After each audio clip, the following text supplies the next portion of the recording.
एक जैसे दिखने वाले दो कौवे, लेकिन एक ने राजा को डरा दिया और दूसरे ने दिल जीत लिया। आखिर ऐसा क्यों हुआ? चलो देखते हैं। एक घने जंगल के पास एक बड़ा सा पेड़ था। उस पेड़ पर दो कौवे रहते थे। दोनों भाई थे, लेकिन स्वभाव बिल्कुल अलग था। पहला कौवा बहुत गुस्सैल और कठोर था।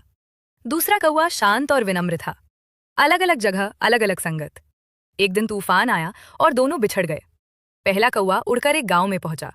वहां कुछ शरारती लड़कों के बीच रहने लगा।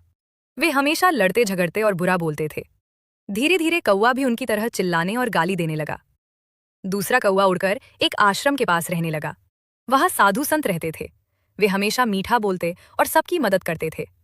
कुछ ही दिनों में दूसरा कौवा भी मीठा और शांत स्वभाव का हो गया। राजा का आगमन। एक दिन एक राजा जंगल में शिकार करने आया।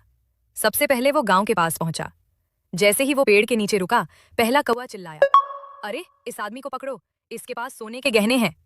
राजा डर गया और वहां से तुरंत चला गया। थोड़ी देर बाद राजा आश्रम के पास पहुंचा। दूसरे कौवे ने मीठी आवाज में कहा, स्वागत है महाराज, आप थके होंगे, कृपया विश्राम कीजिए। यहाँ मीठा पानी और फल मिलेंगे। राजा हैरान रह गया। उसने सोचा, दोनों कौवे एक जैसे दिखते हैं, फिर स्वभाव इतना अलग क्यों? तभी साधु ने कहा, महाराज, ये सब संगत का असर है। जैसी संगति वैसी रंगती। सीख, जैसी संगत होगी वैसा ही हमारा स्वभाव बन जाएगा।